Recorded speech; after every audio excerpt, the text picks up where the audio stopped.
nuit blanche. C'est signé d'un grand nom du cinéma mondial, il s'appelle Ridley Scott. Charlotte Bouteloup va vous dire à cet homme-là ce que l'on lui doit, pas mal de chefs-d'œuvre. Et là, il s'attaque, rien que ça, à la Bible et à l'histoire de Moïse. Mais enfin, l'histoire de Moïse, pas seulement, c'est sa rivalité, surtout avec le pharaon de l'époque. Absolument, Ramsès. Alors ça s'appelle Exodus, Gods and Kings. Alors on se doute bien que quand on est dans un film de Ridley Scott, on n'est pas dans un petit film d'auteur indépendant. Là, on est dans une grosse super production, un blockbuster à 140 millions de dollars. Ridley Scott, c'est Blade Runner, c'est Thelma et Louise, c'est Gladiator, American Gangster. Le type, en général, voilà, il fait du gros et il fait du bon. On sait ce qu'on va voir. Ici, on est dans une grande fresque historique, un péplum gigantesque. Ce qui est bien avec Sir Ridley Scott, c'est qu'on n'est pas avec des effets numériques, avec des fonds verts. Ici, on a des milliers de figurants, on a des décors gigantesques et on a une reconstitution assez sublime de l'Égypte antique. Donc oui, comme le titre vous l'indique, le film raconte l'exode du peuple hébreu vers la terre promise et surtout l'affrontement de ses deux amis d'enfance, le prophète Moïse et le pharaon Ramsès. On sait ce qu'on va voir. C'est en 3D, mais c'est une 3D bien utilisée. C'est pas la 3D omniprésente qui fait mal à la tête. Attendez, 3D, c'est-à-dire que quand on met les lunettes. Ah, c'est obligatoire. Vous ne pouvez pas voir ce film autrement. Vous pouvez le voir sans les lunettes, ça ne vous fera pas mal aux yeux, mais vous louperez des trucs. Mais il y a des films en 3D, vous ne pouvez pas les voir si vous n'avez pas les lunettes. C'est regardable. C'est une 3D discrète. Mais ça serait dommage de s'en priver, parce que vraiment, on voyage. Ça dure 2h30. On a des très bons. Hein. On a Christian Bale, on a John Turturro, on a Sigourney Weaver, on a Yam Abbas. Christian Bale, il joue Moïse. Christian Bale, c'est, pardon, mais l'acteur aux États-Unis le plus hype et le plus talentueux du moment. Il a 40 ans. On le connaît pour son rôle dans Batman, évidemment. Oscarisé pour The Fighter. C'est Sigourney Weaver, là? Sigourney Weaver, absolument, qui est un peu elle a changé, sous-employée. hein. La dernière fois, elle fréquentait un alien. Oui, ben voilà, là, mais bon, elle est... Bon, on peut regretter, elle est un petit peu... Elle a un rôle de figurante amélioré, hein. C'est histoire d'avoir le nom au générique, on la voit très peu. Voilà, c'est la maman de Ramsès dans le film. On a rencontré Christian. Alors, Christian, lui, soit il prend 30 kilos, soit il perd 30 kilos, vous savez, pour tous ses rôles. Là, il est juste perfect, comme on aime. Ah ouais? Ouais. Vraiment.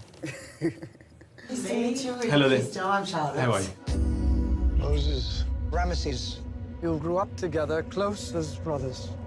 Keep each other safe. Always. Qu'est-ce qui vous a frappé, surpris dans le travail de Ridley Scott? He's a wonderful blend. Il est comme un mélange incroyable d'un grand artiste avec un côté anglais très très pratique. Et il fait ça depuis très longtemps. Il s'y connaît vraiment. His stuff.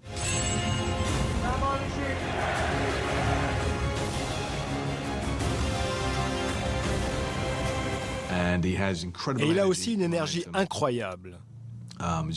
C'est un homme très déterminé et il est capable de faire des films tels que Exodus en 2 fois moins de temps que la plupart des autres réalisateurs et sans jamais rien concéder.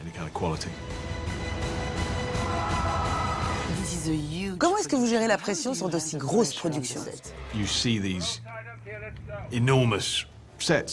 C'est juste incroyable de voir ces énormes plateaux de tournage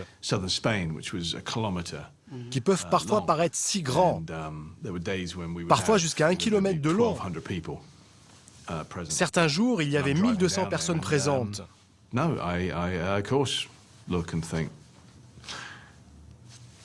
Et dans un moment, tout le monde va me regarder, dans 1 minute. Et moi, je dois être à la hauteur de tous ces talents réunis. Et je peux tout gâcher. Mais j'ai trouvé que c'était une pression agréable. À la fin de la journée, soit c'est un misérable échec, ou tu as réussi. En fait, j'aime cette possibilité d'échouer aussi.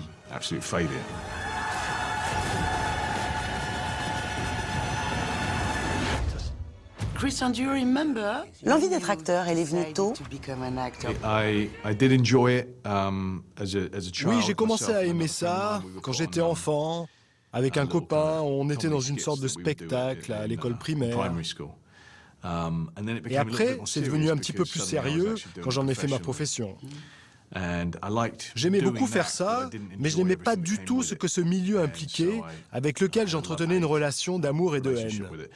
Mais maintenant, je n'échangerai ça contre rien d'autre.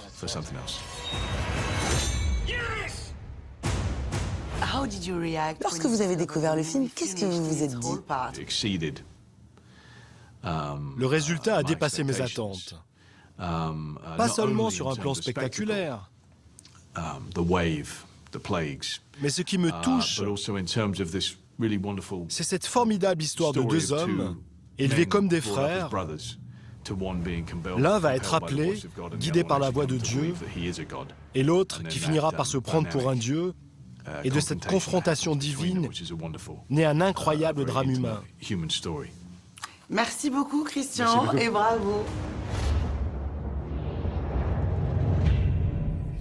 Merci, Cricri. Au revoir, Christian. Christian, c'était sympa. Je suis pas trop fan du style là, mais bon, parce qu'il est beau gosse, hein, il est beau garçon. Hein. Dans Batman, il est sublime. Non, là, j'étais pas emballée. Mais dans le film, il est superbe. Le film est superbe. Donc, grand mythe biblique revisité à la sauce Scott. Ça dure combien? 2h30. Ah bah oui, c'est ça. Mais en c'est ce moment, c'est au-delà de... c'est spectaculaire. Franchement, ça sort le 24 décembre. Et la mer Rouge, elle s'ouvre? Ouais, tout s'ouvre, mais tout est vrai. Tout est vrai, tout s'ouvre. Non, mais la mer, dans ce film-là, c'est plutôt la mer Rouge. Oui, absolument. Vous le voyez, ça? On voit tout. Ah, bon, très bien. Je suis rassuré. Merci beaucoup, Charlotte. Au revoir. La météo maintenant. Vous habitez dans le Midi? Vous avez ouvert les volets? Bouffée de chaleur. C'est le sirop.